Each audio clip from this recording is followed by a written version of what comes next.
Mukhang open-minded na si PBBM sa mga nagaganap. Mhm.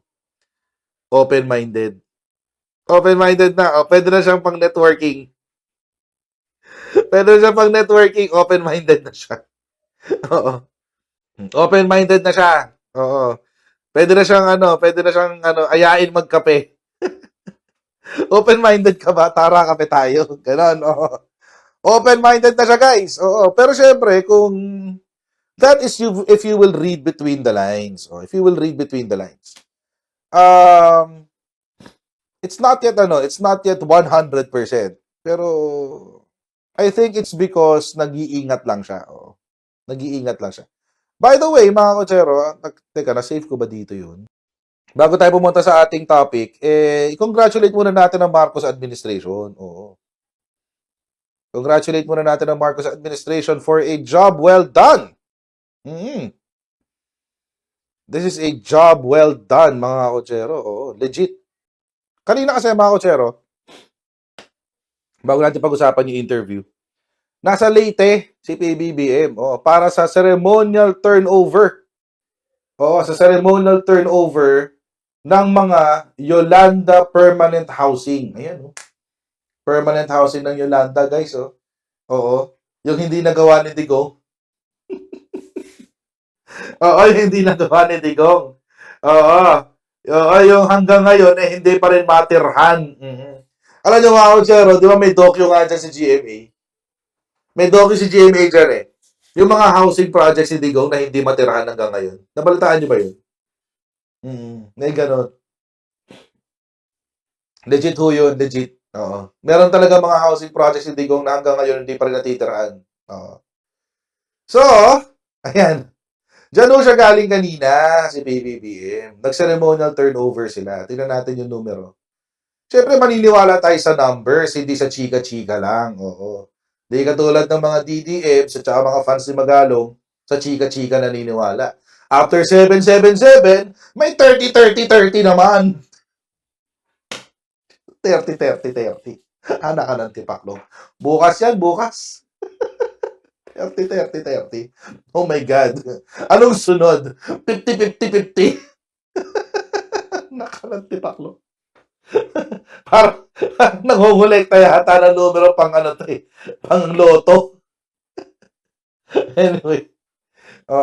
Anyway. Again, eto nga. President Ferdinand R. Marcos Jr. led the turnover of 3,517 permanent housing units.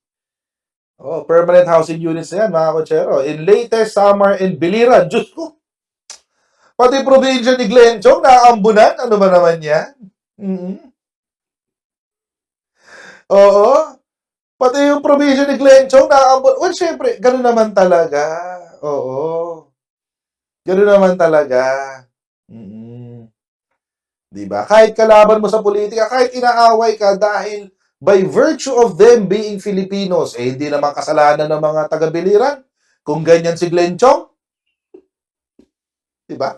Hindi naman kasalanan ng mga taga-Biliran yun kung ganyan si Glenn Chong. Di, syempre, kailangan, bigyan sila ng serbisyo, diba? Presidente siya ng Pilipinas, hindi lang ng mga Marcos supporters. Eto.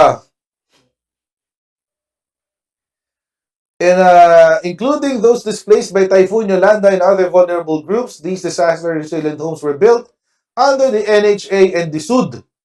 Occupied units are 1,963. Libre, Bigay talaga, bigay. Sarap naman. Bigay lang. Well, kasi, for Yolanda to For Yolanda So, for Yolanda to. So, malamang sa malamang, libre talaga yan. Disaster resilient, built to withstand strong winds and earthquakes. Uy, sana. Sana totoo yan. At sana hindi matesting. Di ba? Oo. Aasa lang tayo sa sinabi ni engineer. Pero sana hindi matesting.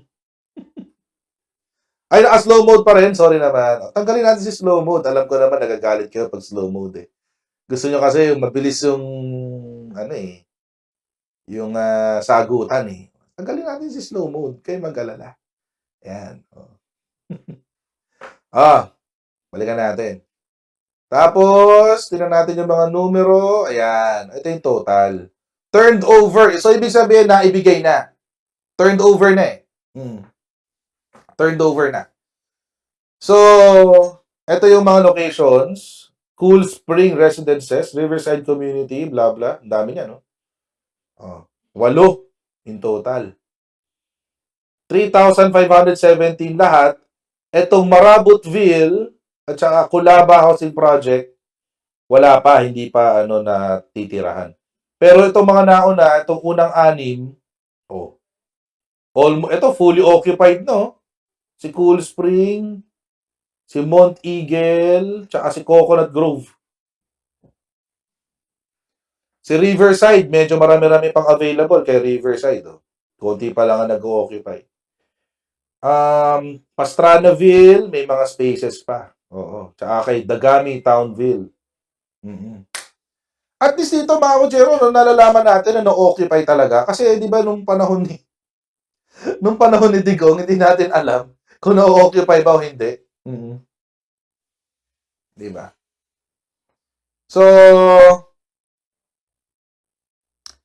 ayun, mga kutsero. So, I guess this is good news. Di ba? Oo. Maganda yan. Completion of remaining Yolanda housing projects. As of December 2024, 175,728 been completed out of the revised target of 189,800. Ganda ng numero ni PBBM, 189,800 ang total na kailangan gawing bahay para sa Yolanda. Take note, 189,800 ang kailangang buuin ni PBBM para sa Yolanda. Ilan ang nagawa? 175,728. Maganda yung numero niya. That's around what? 80? 70 to 80%? Almost 90% na nga yan eh. I would even susugal pa ako sa 95% completion. Oo. Maganda yung numero niya. As of December 2024. So siguro by next year, wala na, kompleto na yan. Ilan lang ang kulang eh? Mga 9,000, 10,000 na lang ang kulang. Kaya yan, next year. 189,000 units, Tapos, ensuring basic services. Alam nyo, mga kutsero, alam nyo naging problema sa pabahay ni Digong? Oo. Alam nyo naging problema sa pabahay ni Digong? Walang serbisyo ng tubig at kuryente. Kailangan sila pa'y magpakabit kung sino yung lilipat. Yun yung naging problema doon, kaya konti lang ang lumipat eh. Pero dito, in collaboration with LGUs, water districts, and power companies, so gobyerno ang magbibigay, ang magpapakabit. Mukha. Power companies to provide stable electricity and sewage systems, and livelihood programs and skills training para sa mga nakatira. Ayan, 92.5 to. May nag-compute. Si Neil Zapp, 92.5 daw yung accomplishment rate ni PBBM. That's good. That's a good number. Performance, totoo yung sinabi ni PBBM eh. Your performance will speak for itself. Seryoso. Strengthening disaster, okay. So, meron pang isang infrastructure project, the Leyte Tide Embankment Project. By the way, isa pala sa mga pinapadmadali ni PBBM, yung flood control ng Leyte. Kasi, syempre, ayaw na natin magkaroon ng round 2 sa Yolanda, di ba? Pangit naman nun. Ayan. So, ito yung next steps. Next steps na to. Okay, so good numbers, di ba? Good numbers in total. So, congratulations sa Marcos administration for completing yung ganap diyan sa Leyte, yung housing project for the Yolanda victims. It's tagal na noon, mga kutse. 2014 pa yun, ngayon lang nagkaroon ng ganyan. 2014 pa yan. Oo. Anyway, so punta ngayon natin yung naging kasi dito kasi siya na-ambush interview si PBBM. Dito siya na-ambush interview diyan sa dyan sa event na yan kanina. To which, mga Kojero, we found out the real score sa pananaw ni PBBM. Oo.